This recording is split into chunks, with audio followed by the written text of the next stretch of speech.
Well, it happened. Over a year after Breath of the Wild 2's trailer, we finally got some more Zelda news. And it wasn't even about said sequel, because this November, Nintendo is releasing Hyrule Warriors: Age of Calamity. As someone who has really wanted to experience the events of Breath of the Wild before the Great Calamity, I couldn't be happier. In fact, when you think about it, Breath of the Wild is now a trilogy. Well, yes and no. The context given in the announcement tells us that the story presented in this game comes from Aonuma himself, so I won't be too surprised if at least the plot itself is canon. It's going to be the gameplay which should be questioned the most. Plus, unlike Hyrule Warriors, a game which made up a plot to combine several Zelda titles, this is solely focusing on a single game.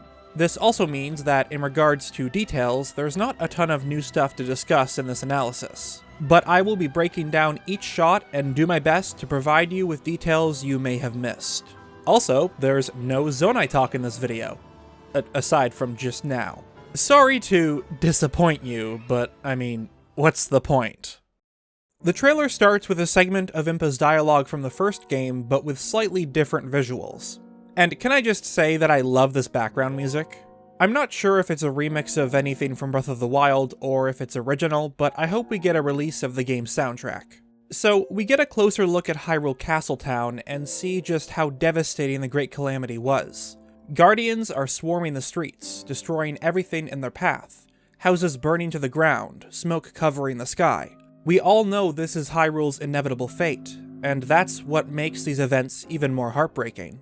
I do hope the game does more with the Guardians, as in the first game you see their capabilities of climbing up and down surfaces, but that's never seen in the game itself. If they brought this mechanic to Age of Calamity, I would love that. With that said, the Guardians probably won't appear until near the end of the game since that's how the story goes. I'm sure we'll fight some though, and they won't be cutscene only. The thought of battling them while we make our way to the place Link fell 100 years ago is quite exciting. I do want to mention that we finally catch a glimpse of some Skywatchers. These were not present in Rome's story of the attack on Castletown in the first game. In fact, this is actually their very first appearance in any cutscene. While the other Guardians are attacking the town, these ones are flying in the same direction. I wonder if they're heading straight to Hyrule Castle, perhaps a part of Calamity Ganon's plan? And I love this shot of before and after for Hyrule Castle. The Great Calamity was both swift and catastrophic. The time between these two shots could have been mere hours since the castle was first to fall. Here's a shot of our boy Link, and he's rocking the soldier's armor and broadsword. And my question is, where is his Master Sword? Given the chronological order of events, he should have it with him. Unless this part of the game takes place before that, and perhaps we'll see him getting the Master Sword in the past. All we know is that he received it from the Korok Forest without the knowledge of why. With that said, Mipha's diary suggests otherwise. She mentions how Link returns to the domain now as an accomplished knight who holds the Master Sword, and then the log after mentions Zelda visiting her and requesting Mipha to pilot Varuta. However, I'd assume that the Age of Calamity starts after Revali, Daruk, Urbosa, and Mipha are already champions. I mean, maybe it's because fighting with the Master Sword at the very beginning seems a bit overpowered. Like I said, the canonicity of this title must be challenged with facts from the base game. Zelda is seen walking down one of the hallways of Hyrule Castle in her ceremonial outfit. I tried looking around in-game but can't quite pinpoint this shot's location, other than it being Hyrule Castle. One thing that's worth bringing up is that in Breath of the Wild, lots of rooms are blocked off and inaccessible. A great example being the Great Hall, which is shown off in Masterworks but never seen in Breath of the Wild. I wonder if we'll finally see this location in Age of Calamity, perhaps in a cutscene. The next shot looks like it's in-game, close to the Sacred Ground ruins, which was the location of the first memory. The soldiers which fight alongside Link don't resemble the ones seen in Breath of the Wild, they're much more similar to the ones from Hyrule Warriors. What's interesting is the layout of the land itself. The Sacred Ground ruins look the same, the only difference being that the pillars are not damaged, but we can line up this shot using the mountains in the background to get a similar perspective in Breath of the Wild. There are several structures in the background like columns and huge walls spanning across the field. If we look at the map, this is the direction of the Hyrule Garrison ruins. Mabe Village is also nearby, so perhaps we'll see a bit of that in the game before it was destroyed. The flag and tree placement is also different, most likely to fit with the gameplay. The group is fighting off a horde of bokoblins, and we see Link approach a moblin who completely wrecks the soldiers. It's the first full-body shot of him, and as expected, he's using the soldier's shield. More importantly, he lacks the Sheikah Slate, as nothing is attached to his waist. The next shot gives us an answer as to why, since Zelda is in possession of it. And it makes sense, because Link wasn't given it until he woke up 100 years later. It's interesting to see this since we're so used to the hero having it, and it's kind of strange to see it in the hands of Zelda. But remember, this is all taking place at the same time as the memories, so of course she would have it. Both the background of the shot and Mipha's presence tells us this is at Mount Lanayru, probably close to Zora's domain. And this is what looks to be a duel between Link and Revali. Sweet Hylia, I cannot wait to see this in its full glory. My money's on Ravioli, I don't care what the lore says. I just love this shot and the way he maneuvers around Link. It's no wonder he was chosen as the Rito champion. I'm guessing this is somewhere close to Rito Village, or possibly within Hebra. The next shot shows a wave of both moblins and bokoblins approaching the castle, and while we know this is in Hyrule Field, I can't pinpoint where exactly. There are several natural landmarks that don't appear or are different in the original, so I can only assume the layout was changed drastically. Okay, so this is the part where the whole "is this canon" thing comes up. We see Link use one of the Sheikah Slate's bomb runes without having the tablet itself. In fact, later shots confirm that Zelda will most likely keep the relic for the entirety of the game. In addition, these runes weren't discovered by Pyrrha until after the Great Calamity, when Link was asleep in the shrine. With that said, it's not impossible for multiple Sheikah Slates to exist since Pyrrha made one to test her anti-aging rune. It's most likely the backpack that she carries with her. So, yeah, there's a good chance that the gameplay of this title will contradict with the main game. The bombs appear to still have their knockback power when thrown, and at first it looks like they've been upgraded to normal bombs, but looking closely, Link actually uses the rune to hit an explosive barrel. And it looks like these monster bases will return, but even better, they can be destroyed. Perhaps they'll act as enemy spawners, and you'll have to destroy them to stop the bokoblins from appearing. The next part looks like it's on the wall surrounding Castletown, with only a few minor differences. Rome is addressing the soldiers, who appear to be protecting the town, possibly from the wave of monsters we saw approaching the castle. Speaking of the castle, things are getting pretty serious in the next shot. Since Ganon has already appeared, the champions might already be at the Divine Beasts battling the Blights. There's one figure here alongside Zelda and Link, and as far as I know, it can only be one of two people, Impa or Pyrrha. Both are siblings, and while the latter looks like a child, it's due to her anti-aging rune. Both were alive during the Great Calamity. With that said, it's most likely Impa. Pyrrha does have a similar hairstyle, but notice that the band holding it up is sideways. If we look at Impa's, it's vertical, similar to the figure in the trailer. And I wonder what Zelda's thinking right now as she sees this.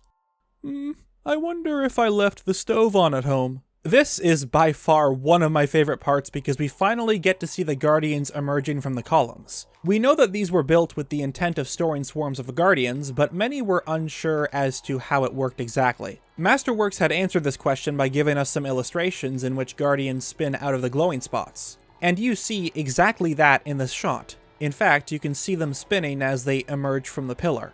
These are most likely the same ones from Rome's cutscene, as they are scurrying away from the castle. The next shot takes us to the Sanctum with Rome and three others.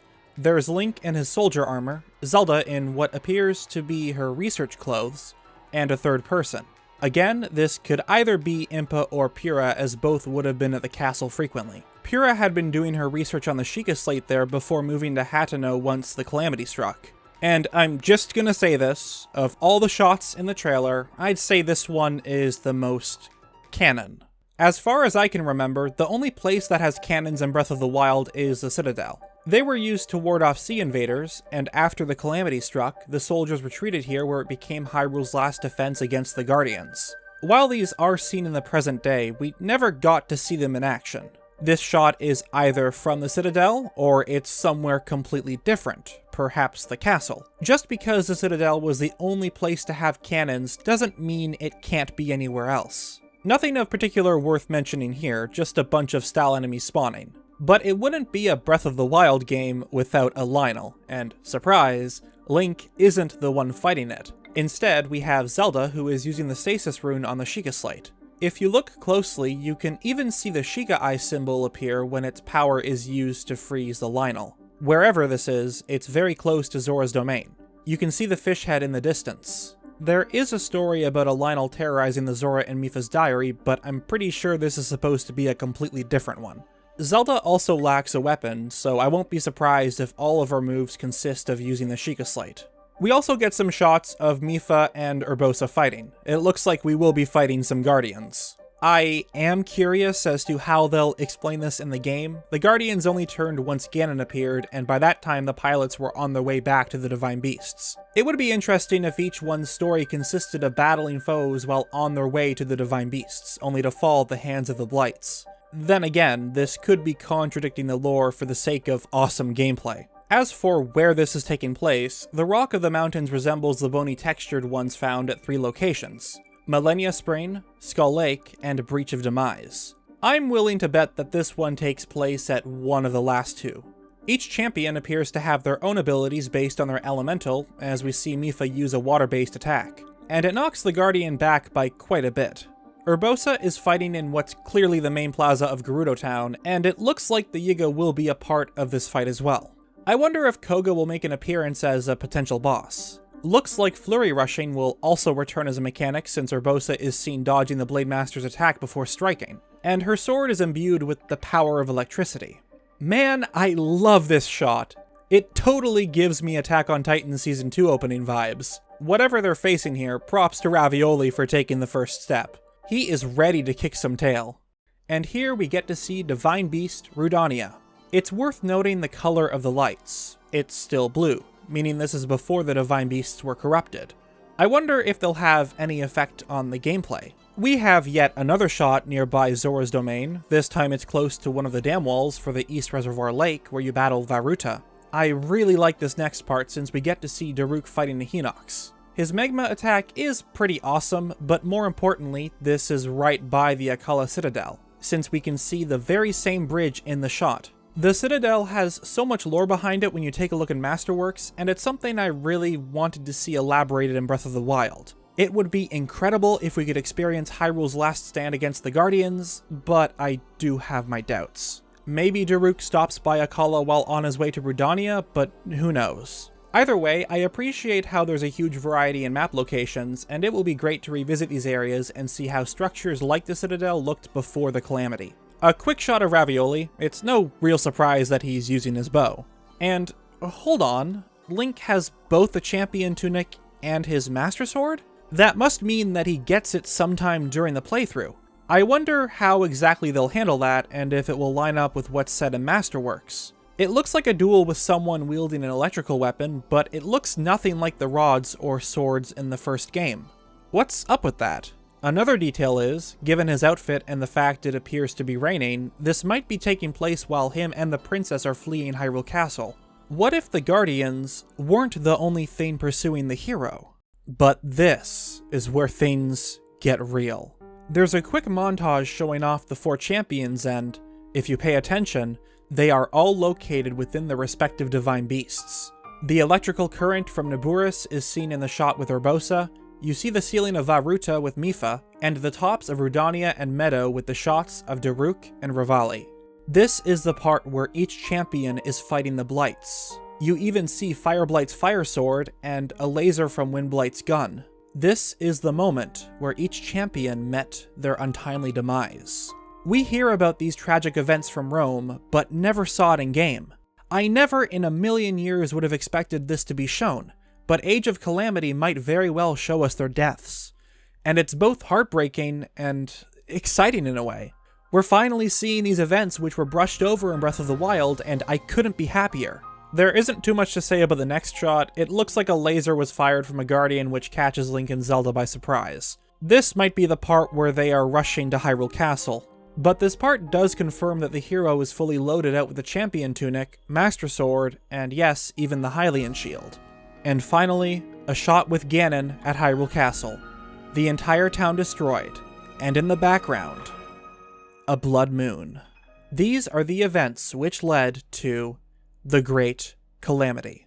The screen fades to black with one more additional shot from Zelda using her powers to seal Ganon for the next 100 years. I must protect everyone.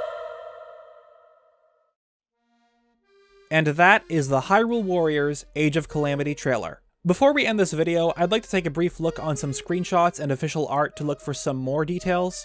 The first one is this piece, and a few things which stick out are Naburis in the background, the fact that the Hebra Mountain still has that hole, and more importantly, this little guy, which appears to be a mini guardian. He'll probably fit into the gameplay and contribute to the fighting, and I doubt it will be corrupted by Ganon's malice like the other Sheikah tech. I especially love these pictures of Link and Zelda. There honestly isn't much official art for the Breath of the Wild versions, and I can't wait to use these in thumbnails and videos. I also like Ganon's depiction on the box art. He looks like a snake or serpent, and I love it. Link is facing off against a guardian here, and it looks like ancient arrows will be a thing for this game. Not too surprising, and this location is also either Skull Lake or Breach of Demise given the rock texture. Here's another shot of the castle and its town before it was destroyed by the Calamity. This is a super rare sight since we never get to see this location pre-Ganon, and it would be awesome if we could visit the town in this game and get an idea of what it was like. Zelda appears to be using yet another one of the slate's runes, Magnesis, and those are a lot of bombs. It looks like this is one of Breath of the Wild's villages, so I'm eager to see exactly how they are depicted in the game. The last screenshot is interesting because there appears to be a lack of a great plateau. Again, it's probably for the sake of gameplay since I highly doubt it was grounded shortly before the Great Calamity happened. The official Zelda website also has some other details. For example, there's a line of Sheikah script and after translating it, it says, Hyrule Warriors Age of Calamity. The website also states that we'll learn more about Zelda, the 4 champions, and King of Hyrule. I'll be very happy if the game fleshes out these characters, especially the canon champions. Speaking of characters, I wonder if others will show up, such as Cass's mentor and Link's father, who is said to be a knight. Co-op multiplayer is also a thing, which isn't too surprising. And lastly, there's a pre-order bonus for the digital version where you can get the best weapon in the game, the legendary Lucky Ladle. Ganon won't stand a chance. Oh, and at the bottom there is what appears to be a stylized version of Link. That's pretty cool. And that's basically everything I could find. My final thoughts should be obvious. I'm super excited for this game and I can't wait to play it. As someone who has previously delved into the relationship between Link and Zelda, I'm interested in seeing how it develops in Age of Calamity. If you enjoyed this video, then make sure to subscribe for more Zelda content, especially on this game. And my usual links to Twitter and Patreon are down below. I've been NintendoBlackCrisis, and I will see you all next time.